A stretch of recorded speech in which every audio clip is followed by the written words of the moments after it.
Why do you see him as a third best player? Quarterback with that kind of talent, talking about 87 touchdowns, carry only 11 picks. He's up at 70% completion percentage. So precise, so accurate, a great leader. If he's healthy, obviously he's right there with Burrow. But the durability concern is real. And that's why at 5, Miami, 6, the Chargers. You want to get down to 18, that pick from Pittsburgh. Miami has a choice again there. And they pick again in the 20s from Houston. So it'll be interesting to see. And ironically, Kerry, Miami, they opted not to go with Drew Brees because of the shoulder. He ended up in New Orleans. You think about who is Tua. Tua, to me, is a left-handed Drew Brees. Now, all of a sudden, the decision Miami will have here. Remember, the Chargers are at 6, Kerry. If they like Tua better than Herbert, will they want to move ahead? What's going to happen there? It makes it an interesting dynamic at 5 and 6, depending upon how those two teams feel about Tua and quarterback at Oregon, Justin Herbert. All right, that's interesting that you talk about the irony there and obviously the comps between him and Drew Brees. Meanwhile, let's talk about a healthy Tua.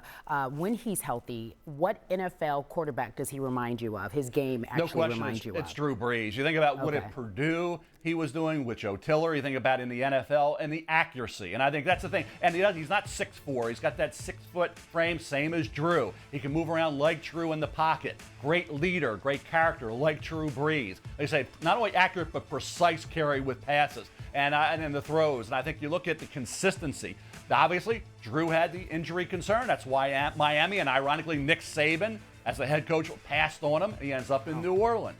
And you think about now, Miami looking at a quarterback like Drew Brees, who has that injury durability concern with those 3 lower extremity injuries. So it's interesting how it's come full circle with the Dolphins having to make this call. But hey, like I said, they're at 5. They're not at 2 or 3. So they cannot guarantee that at 5 he'll be there. Maybe somebody jumps up, the Chargers, somebody else, to get to it if they feel that they're cleared to go in terms of the medical staff saying they sign off completely on Tua.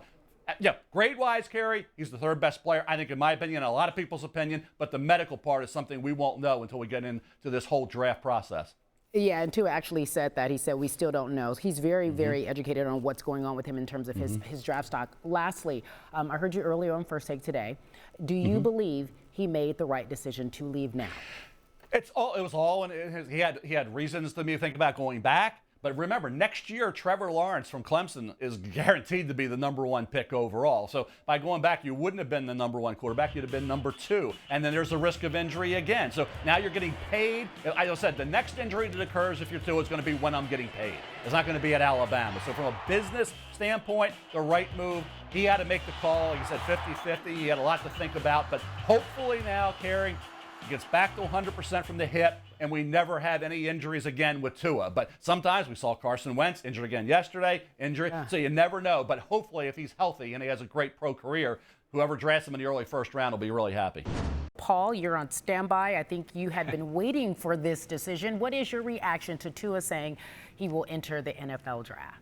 He's making the right decision, Kerry. It was too big of a risk to come back, especially the fact that he has been injured so many times. Now, the word was last week that Tua wanted to come back. Now, he'll have more to say about that in a minute, but I think he was caught up in the last game and the emotion and being with his teammates. But a week ago, if you asked an Alabama official, was he coming back or not, they would have told you yes. Even as late as Friday night, Alabama officials were saying they believed he was coming back. But the trip to New York, talking to physicians about his future, I think he reversed fields, and really nobody should be very surprised because of the risk involved, I think, in staying versus going, where he will definitely be a first-round pick. Wow, as late as Friday night. Well, I'm sure some may be surprised this morning. And so with that in context for me, please, Tua's decision, how does that impact the balance of power in the SEC for the next season? Well, it's interesting. It's already changed. A week from tonight, LSU, in the same division as Alabama, will be playing for the national championship, and they're favored in the game. So I think when we convene again next summer and start speculating, it's going to be LSU and Alabama and probably Georgia. But we don't know the final resolution. But Kerry, they're losing a lot of talent from this team. Several have already announced. So Nick Saban will have a new quarterback. It probably won't be Tua's brother. It could very well be Mac Jones, who took over, or a young man from California who's considered the #1 prospect in the country. Thank you for watching ESPN on YouTube. For more sports and analysis, download the ESPN app, and for live streaming sports and premium content, subscribe to ESPN Plus.